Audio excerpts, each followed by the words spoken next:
silence over the last federal budget still hasn't finished, yet we're only weeks away from the next one. The Abbott government's changing its budget message markedly after the political heartache of the past year. Before the first budget, we were told it was a crisis and an emergency, that the age of entitlement was over and that tough decisions were necessary. Now, the Prime Minister says the government has very substantially addressed the budget situation and that it's manageable, even though a number of his signature plans have been shelved. Today, the Treasurer Joe Hockey briefed his colleagues about his second budget, saying it'll be measured and fair and that a return to surplus will happen as soon as possible. With me now is the CEO of the Grattan Institute, John Daley, one of Australia's leading thinkers on public policy. John Daley, what did you make of Joe Hockey's budget briefing to the party room today? It certainly worries me that it feels like we are not taking the situation we're in seriously.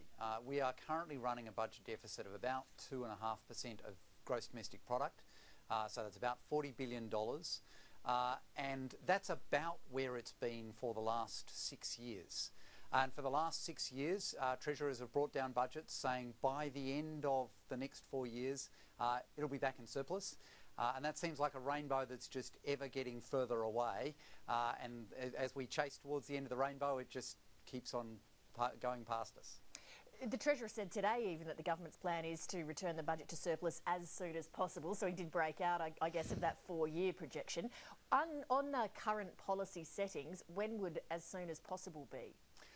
On current settings and assuming that all of the current forecasts are right, probably within about 5 years, but that's a very big assumption.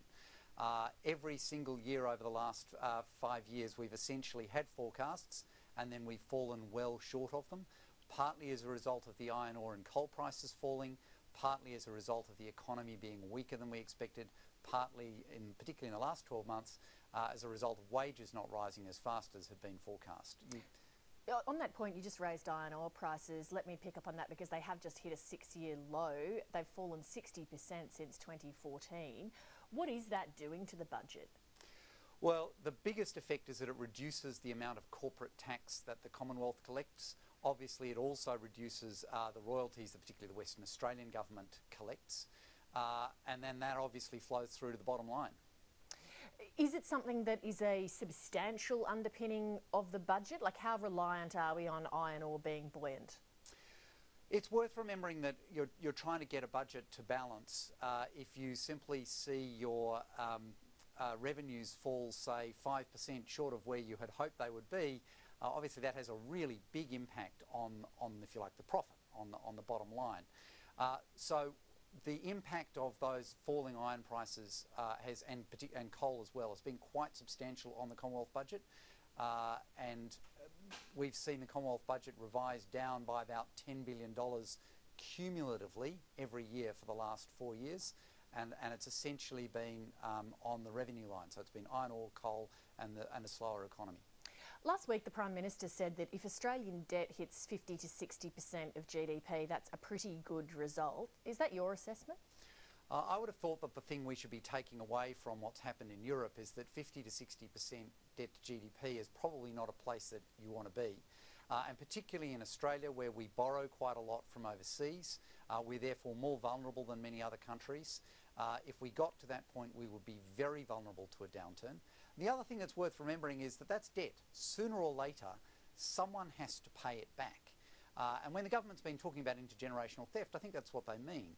When you run a budget deficit of $40 billion, as we are this year, for younger taxpayers who are going to be paying tax for a lot longer, that implies they're going to pay an extra $10,000 of tax over their lives just to pay back this year's deficit. If we run a $40 billion deficit again next year, then of course their lifetime debt, if you like, will be more like $20,000.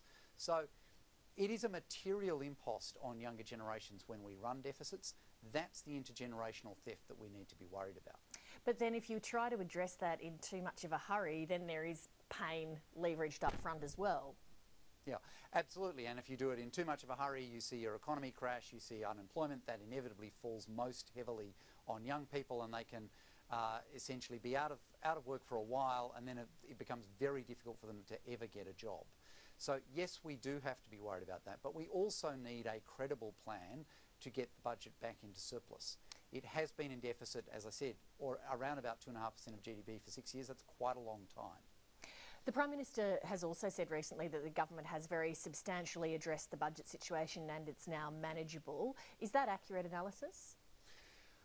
I think it's manageable so long as everything works out okay and so long as we don't see any further decisions that result in the budget bottom line going backwards. The catch, of course, is that those forecasts have been systematically unreliable over the last 6 years. And if you look at the history of governments that have dug themselves out of substantial budgetary problems around the world, by and large they've got there not by drifting back into surplus, but by having to make the tough decisions somewhere along the way. So in your view, what would be the hallmarks of a responsible budget come May? I think a responsible budget would take additional measures to both increase revenue and reduce expenditures over the medium term. And you'd be looking for measures that in themselves were probably going to have relatively little impact on the economy. So, for example, one of the attractions of looking at the superannuation tax concessions is that precisely that they don't have much impact on spending today because they're essentially reducing the amount of savings that people can accumulate with very large tax concessions. They won't have much impact on how much people spend in the next 12 months and therefore not that much impact on the economy. John Daley, thank you very much for joining us tonight. It's been a pleasure. Thank you.